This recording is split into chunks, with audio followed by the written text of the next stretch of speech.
Hey guys, it's Kevin again, and this is going to be my review for the pilot of The Missing.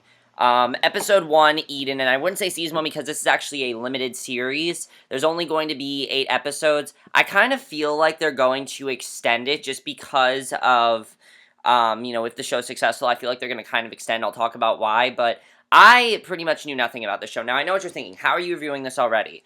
Now, if you guys don't know, what Starz decided to ultimately do with this is a BBC series that already is 3 episodes in. So, for those people in the UK, they've already seen it. But for us, we haven't. So, it's premiering, tonight on Starz. But for the BBC, it's already premiered. So, what they ultimately decided to do is each episode is going to be, available to watch like a week early. So I decided I would watch episode 1 before it premiered because I actually do want to watch a movie today. And I knew pretty much nothing about the show. I didn't know really what it was about. I knew what it was about. I knew the basic premise of it and everything. But that's really all I knew about it. And I finally finished watching it. And overall, what did I think of The Missing? The Missing is amazing. I love this show. It is so interesting. I love the pacing of it. I love everything that's going on. It's such an interesting, very emotional show. It's probably my second favorite new show of the fall season so far. I absolutely love it. And I'm so into it. And I can't wait to see what happens next. So let's just get to it. This is going to be for episode 1, Eden. So basically, we see this man, he's sitting in a diner eating, and he's thinking about something, and he looks over and sees a family sitting at a table, and the mother and daughter are having some kind of argument, like a little girl and everything. The boy, however, is looking at him, and he's staring at him, and basically, you can tell that this boy is like, okay, why are you staring at me? So he asks him how old he is, and he says 13, and the mother turns around, looks at him, and smiles, and he tells her he's sorry, and he has a son his age, and she tells him it's fine. They are all smiles, and we cut to a scene of a hotel, and we see the setting is Chalon de Bois, France, which is basically the hotel that this man is staying at. And I love how subtle this show already was. That's one of the things I want to talk about already, is that this show is very, very subtle. It doesn't tell you who this man is, but you find out who he is very quickly, because he walks out of the hotel, he keeps walking, and he goes to a different part of the hotel. He's looking around and makes a call, and he says to an unknown caller, who's clearly a woman, we don't know who she is, he hopes that she is, well. He heard the news that she is as good as she is, and he says he came back to the same room, and everything's the same, even the TV doesn't work. He says he thought she should know why, because he found something, and then we cut to the intro, and I thought that was genius, the way they started, because it made me so interested, it gets you hooked right away, and I love that. So, we cut to, northern France, 8 years earlier, 2006, and we see the family in the car, which includes this man, who we now know his name is now Tony, and basically they are on their way to a vacation in France, and we see his son Oliver. He is playing with a stuffed monkey, and his mom Emily is basically sitting next to him, keeping him company and everything, who is probably the woman that he was calling. We just assume at this point. So he draws a picture of the monkey, tells her it looks like his father, Tony, which is actually a very important part of the story, which I will talk about because it has to do with the end of it. It has to do with the end of it, so I thought that was definitely very interesting, and definitely something I enjoyed right away, is finding out that. I thought that was definitely a very interesting part here. So, basically, he gets a call from work, and then he takes the call, he hangs up and gets back into the car, and he says he knows Emily tells him no more work this time, and asks him if it's a deal, and he says yes. He's about to start the car, but for whatever reason, it stops working. So they go over to the auto repair shop, and Emily talks to the mechanic, and one of the things I really like right away about the show is that this family, keep in mind, is not from France. They're from England, so they have no idea what these people are saying, and I find that really cool, because this mechanic is fluent in French. She translates what he said, and they find it will take 1 to 2 days to fix their car. So Oliver comes in, and Tony tells him there's been a bit of a change of plans and tells him to come help him with the bags, and Emily discusses with the mechanic about the hotel, and Tony and Oliver grab some things out of the car, but not the drawing he drew. So they don't take that, and they go to the hotel, and Oliver is still very happy. He's ringing the bell, and Tony asks the manager of the hotel, Sylvie, if they have any rooms. She says they have one room, but the television doesn't work. So we now know that in the beginning, we saw that television. We now know that this is the same hotel that we just saw in the beginning of the episode, which I thought was really cool. The way they were connecting that. He sees a man come out of the room, and it's Sylvie's husband, Alon, who is obsessed with the World Cup, and she gives him the keys to the hotel, and they find the hotel. And Oliver's jumping on the bed, they're all laughing and having a great time, and then we cut to the present day. And then we see Tony, he's lying down in the empty hotel room, he's going around town asking people if they have seen the boy. And I was thinking, okay, this is probably his son Oliver, because one, the show's called The Missing, and I knew what the basic premise of the show was, so I pretty much knew it was about his son Oliver, but I love how subtle it is, because you're like, what is he talking about here? So he shows them pictures of what he looked like, what we think it is at least, and no one's really giving him an answer. So he goes to the bar, and people are telling him to get out. He gets into a fight with a few men, and then he sees a woman, who is this girl, Laurence, and we don't know who she is, but he tells her it's been a long time since the last time he saw her, and she says they have had some calls about him, complaints. He's basically bothering people, and they need to address these things, and him being here, he says he understands and tells her he will stop. She says she wants him to show her the picture, and he says that's the scarf Oliver was missing when he went missing. So now we know that. Basically, we know that he is looking for his son. We know he's looking for Oliver. And he asks if she recognizes him. She says no and tells him he should go home.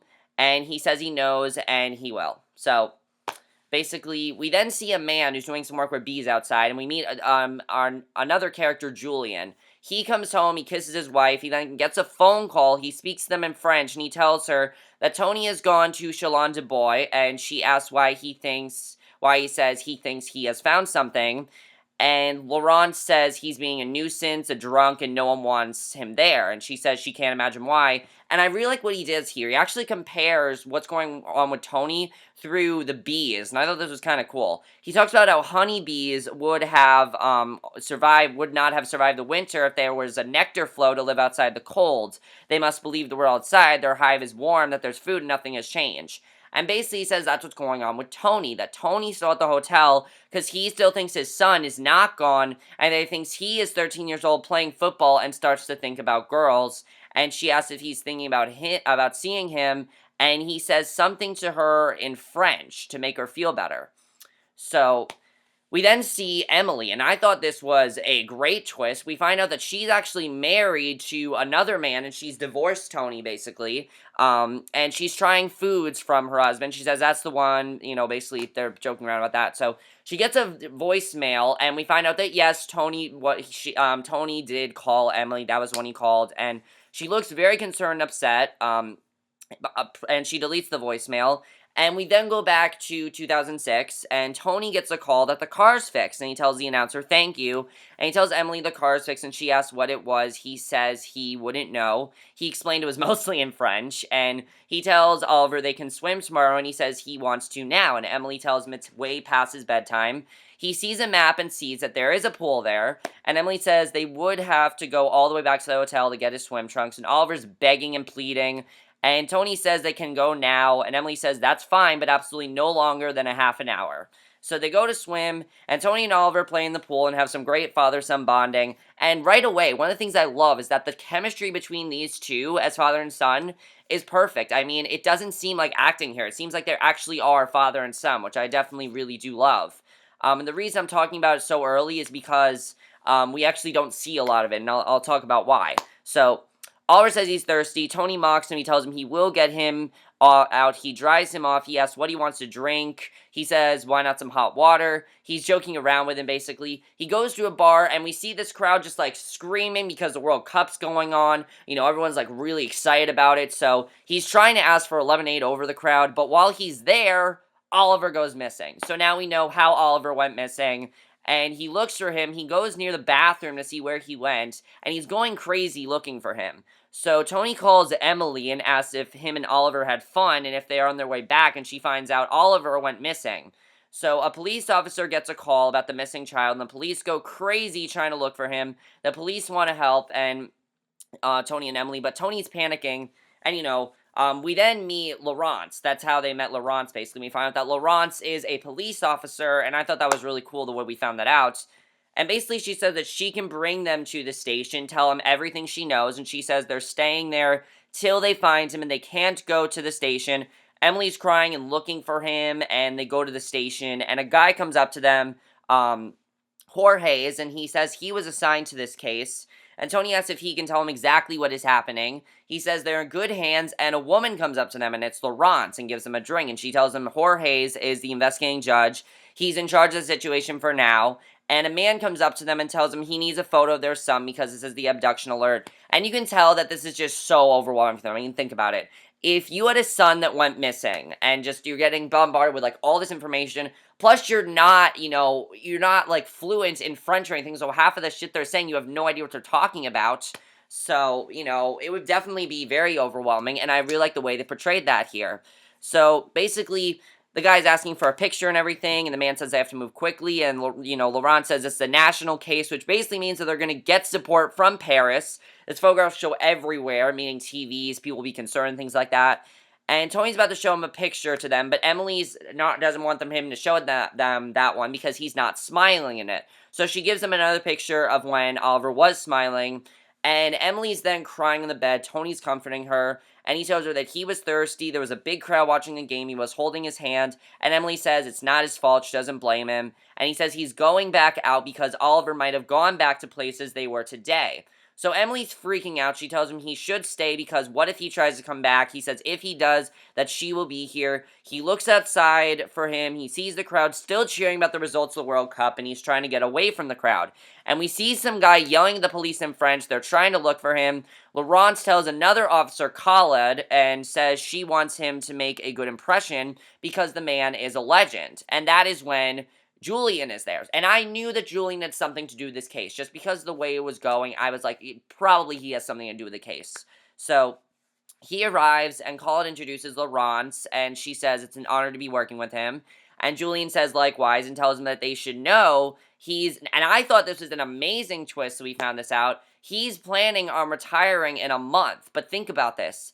This case has been going on for 8 years. So, did he actually retire? It makes me have this makes you have a lot of questions. Did he retire? Did he, consider to keep looking for the case, basically? And Laurent says they have to find him before then, and he says, unfortunately, if they don't find him now, they're not going to find him at all. So, I thought that was really sad that we found that out, and he tells them to take him to the parents, and then we go back to present day. So, Julien has decided to return to the hotel, basically to get through to Tony, to tell him, look, you're disturbing people and everything. And he tells him thanks for calling him and everything, and Julien says he's not sure if, Tony asked him how his leg was, and I'm like, what happened to his leg? I'm wondering if we're going to find out in the flashback. So, Julien says he's not sure if it stopped hurting or if it doesn't work anymore either way. He doesn't notice anymore, and he tells him with him, here again, people are talking, and he says, so what after the things they wrote about him? And I was wondering if we're going to find out what they wrote about him. You can clearly tell that people do not want him back in France. And Julien then says he should know how uncomfortable this makes people. And he says his son being taken is such an inconvenience to them. And he says for those who have lived here, life goes on one way or another for them. And he shows him a picture.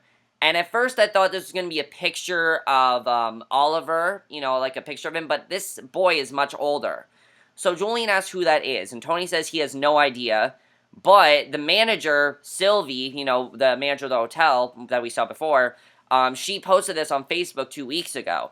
So she's a friend of her, this woman's a friend of hers on Bastille Day in the hotel, which I have no idea about. If you guys want to tell me what Bastille Day is, please comment below, because I have no idea what that is. So he shows him the boy in the background, shows him that he is wearing Oliver's scarf, and Julien says it's a coincidence, and Tony says he doesn't understand. It's not the kind of scarf Oliver was wearing that night. It's exactly the one that Emily had made for him with his initials on it. So obviously he's very interested in this scarf, because whoever scarf that is could have a connection to what actually happened to Oliver. So he tells him that, Julien says they can't do anything, that he's retired, and Tony says he has no authority there.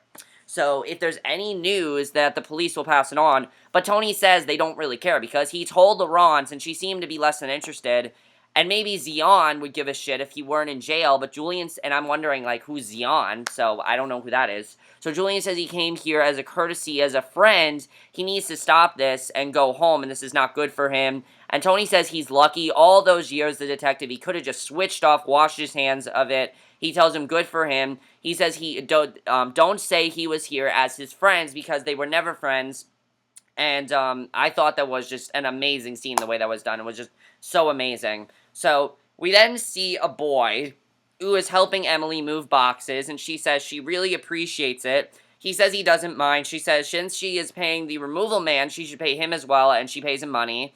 And Mark says she's spoiling him again. She says she doesn't spoil him. Mark says it's all clear upstairs. He comes down with a box, and this scene was just really, really sad because it's all of Oliver's old toys and all the kind of stuff, all that stuff that was in, remember all that stuff that they took out of the car? Yeah, that's all the stuff that was Oliver's. So, she says she hasn't forgotten. He asks if she wants him to put it with the other boxes. She says they're just things, they're not really him. And she says she should get the guys to drop him off the children's ward. She goes in the bathroom, looks in the mirror, and calls Malik, who I don't know who this guy is. We don't know who he is yet, but apparently he's written a book about Oliver's disappearance, so I thought that was interesting. And she's surprised to hear from her, and she doesn't say anything and hangs up right away. So she leaves the bathroom, probably trying to just, like, move on with her life. And I like that they're showing that, like, while Tony has not moved on, and basically just trying to, you know, keep going on with this case, Emily's trying to move on with her life. So I think that definitely is very interesting the way they're doing that. So Julian's on home on his computer, and his wife is telling him he's up late. He says she shouldn't have introduced him to shopping online, and she can tell right away that he is trying to find out what's going on with Tony. Because she says Tony really did find something. He asked if he really is that transparent, and she says to her, always, and Julian says he thinks he has. He didn't promise to help him. He told him to go home and get some rest. His wife says he won't. He's looking at the boy in the scarf as his wife goes. So that was very big to see what's going on there. And I'm like, okay, definitely he's going to help him with this case. So we go back to the past, and we see that Julian is telling some guys that the roadblocks can be disbanded if they focus on the border, and he shows Laurent a person who may be a suspect for who kidnapped Oliver. So Emily's parents, Robert and Penny, come to visit her, and Tony tells her that they are sorry, you know, they tell her they're sorry for what happened to Oliver, and Robert asks if they have any leads, and Tony says there's a guy from Paris named Julien, but no one has found out anything. So Emily introduces Sylvia and her husband, Alon, and she says that Sylvie's husband is very kind and said they could stay there as long as they want, and Sylvie says she doesn't have a room for them yet and asks if they want a cup of tea, and, you know, she says they're fine, and Robert and Tony talk outside. Now, I thought this was very interesting, because Tony, basically, we find out here that Robert's talking to Tony about how he deals with these kind of cases all the time, because apparently Robert's a judge in court, so I thought that was cool. And apparently they did something, because he asked him if he thinks after what they did that someone would come after them. So I'm wondering, what did they do here? So I'm wondering if we're going to find out what's happening. I mean, the show so far is actually non-linear.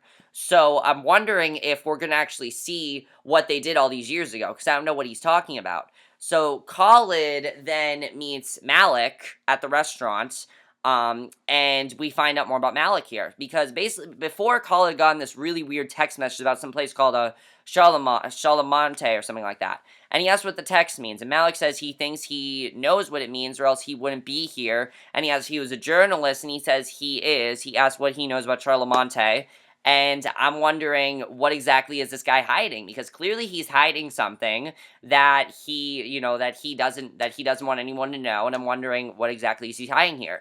So he asks why he asked him, and we find out that he doesn't have any experience, the detective. And Malik asks if he is still part of the investigation. And he says, tell him what he knows, and no one will ever hear about Charlemonte. And that was definitely very intense what's going on there. So Tony and Emily are in a car, and Emily sees who she thinks is Oliver, and Tony runs after her, and I'm like, there's no way they're going to find their son. It's been 8 years. There's no way it's Oliver. And we see that it's not Oliver, but this was really cool. This is how she met Mark, because it's actually Mark's son, and that boy James is his son. So I thought that was really cool the way we found that out, because I just thought that was really interesting, because I would myself was wondering, how did she meet Mark? What's going on with him? Why is she married to him and things like that? I thought that was really cool. And she tells him she's sorry for scaring him. And Tony says they should get going. They have a press conference, and we find out that Mark was the English police officer for their case, and he says he will catch up with them there and bring them up to speed, and when he knows something, he will let them know. So we cut to present day, and Tony is still questioning people about the photo. He did not listen to Julien, and he goes to see Julien, and he says he thought he went home. He says he did. He says he knew he would believe him, and asked if he found out anything about him, and he says he found out who the boy in the photo was. And basically he said that since the photo was taken on Bastille Day, he looked to see whatever he can find online, and they found that the family, they found the family. So Tony's asking if they said they found Oliver, and he said that they bought the scarf from the secondhand shop, and he says he has no reason to believe they are lying, but he's going to further explore the story. By the way, guys, there are no more flashbacks in this episode after the thing with Mark. That's basically the last flashback. So I'm thinking we're going to get more flashbacks every episode, which I really do like, because I think it definitely just makes the show a lot more interesting. So Julien says there are 3 other shops in this area, and if one of them received the scarf, it was many years ago, so one step at a time. So Mark and James give Emily breakfast in bed, and Mark said for the first day in their new house, their old house, her new one, basically that's why they did it. And Emily asks if they're going to have any breakfast, and they say they're just going to watch her. And she tells them it's lovely of them to think of her. She goes in the bathroom, and she's sobbing probably about 2 things. 1, how much she misses Oliver because, she saw that box and everything. 2, what Tony's doing, and probably just, she feels really bad for Tony, because I do feel that Emily still cares about Tony. She seems to really care about him, especially in the next scene that I will talk about. So, Tony and Julien, they're at one of the shops, and the clerk says everything here is from her dead husband. And Julien ends up finding the records there, and it says 3 words, yellow scarf ONH, which of course, those are Oliver's initials. So the name and the address of the woman brought it here 4 years ago, and they thank the clerk and leave. So they have all the information they need already. So I was like, are we seriously going to find out who it was in the first episode? But we don't find out. We just find out a very important clue, which I will talk about. So Emily gets on a subway as Julien and Tony drive to the house, and they go inside the house, and Julien introduces himself.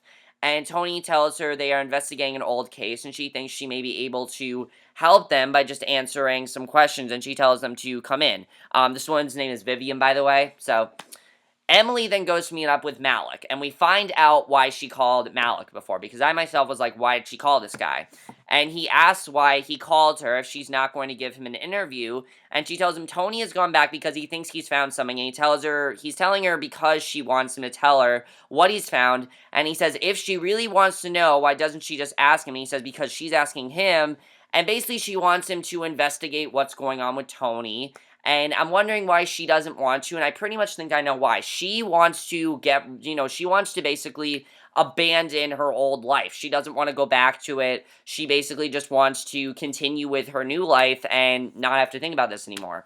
But I think in the back of her mind, she still does really care and wants to continue the case, but she doesn't want to end up as crazy as people think Tony is, which really he's not crazy. He's just trying to, continue this case and find out what's going on there. So Julien talks to the woman and shows her the picture and asks her if she recognizes it, and she says she remembers, and he's translating for Tony because, of course, this woman's speaking in French, and Tony says she remembers Tony, and she says she does not remember the scarf, however. So they're about to leave because they think they have all the information they need. However, she tells them something else. And this is extremely important, and I thought this was amazing.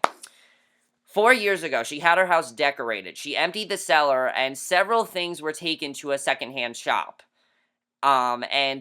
Basically, Oliver's scarf must have gotten mixed up in there.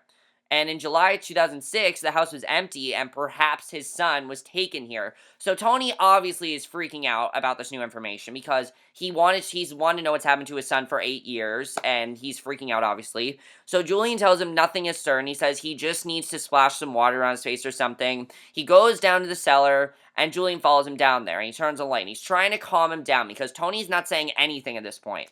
And he says he will make some calls, and will do this through the proper channels, and tells him to trust him. And Tony says he was here. He just says he was here because he can just tell that he was here.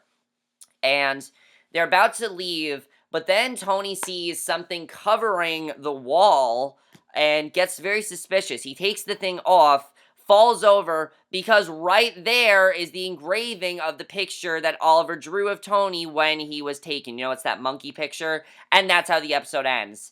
And that was the perfect way to end the episode, and I gotta say, this show is just so amazing. And part of what makes it so amazing is by far the acting. If the acting was not as good, the show would not be as good. James Nesbitt as Tony. Holy shit, this guy is amazing. I don't know what else this guy has done. These are all Australian actors, so I don't know much of what they have done, but he is so good in this role. You know, you can tell he's so determined to find his son. He wants to know what happened to him. He's not going to rest till he finds his son, and I just thought he did such an amazing role as the lead. He is by far the, you know, by far the best performance. I love his character, definitely. He is absolutely fantastic. Frances O'Connor's Emily is also fantastic. I love that she wants to abandon what's happened. She, you know, basically just wants to abandon her old life so she can move on, but she's not going to. And I think that's really cool about her character, definitely something I like about her character and something I'm looking forward to seeing. So then you have Chichi Cario as Julien, who I love his character as well. You know, I'm definitely interested in seeing what happened with this case. Did he actually retire, or did it continue? I'm pretty sure what happened was he said he was going to retire in a month. They closed the case, and ever since then, Tony's been trying to figure out what's going on. But I guess we'll have to see in the flashbacks what's actually really going on there. Jason Fleming as Mark. I want to see what happened between him and Emily, why they got closer. That's going to be interesting to see. We have not met the character of Ian yet. He's the character I guess we're going to meet next week, but he's an important character. Ashur Ali as Malik, I think is great. I want to know what's going on between him and, shit, what's the guy's name? The guy that he's talking, the other police guy. I'm trying to find out what his name is. Let me go back to my recap. Oh, Khalid. I want to find out what Khalid is hiding, because I definitely feel that he is hiding something, and I want to know what that is.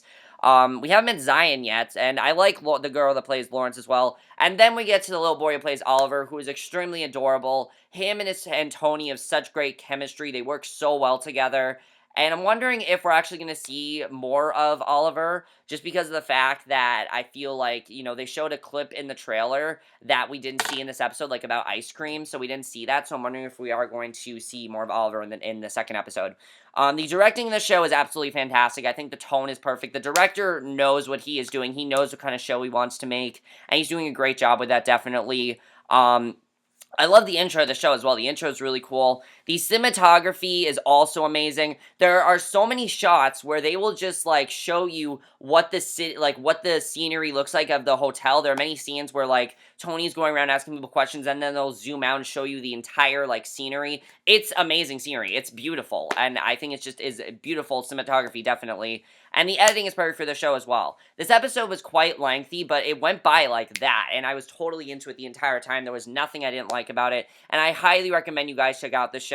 And I kind of feel like this show, even though it's meant to be an 8-part series, if it gets the viewers and it gets the praise that it gets, which it's been getting a lot of praise, if that happens, I feel this show is actually going to last a lot longer than people initially feel it will, just because of the fact that it's going to become very popular and people are going to miss it. Maybe make it a mini-series, maybe have it be, like, an anthology series, you know, maybe next year we see another boys family that was missing. I think that could be really cool, but I love this show, definitely. Let me know what you guys think about the show. I have so many questions right now. You know, why was Oliver taken? What was the thing that happened? You know, what is, Robert talking about when he's talking about what they did? You know, what did they do that could have caused this disappearance? Because, you know, Tony's saying, oh, that might not have happened, but you never know. It could have happened.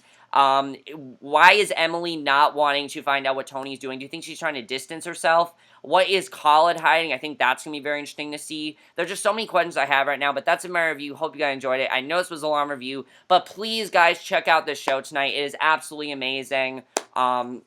Definitely watch it at 9 o'clock. If you guys have not seen it already, definitely check it out. Highly recommend it. And I will see you guys in my next video, which is probably going to be for a movie review, because I am going to watch a movie today. I don't know what's going to be, but I will see you guys for my next video. Okay, bye.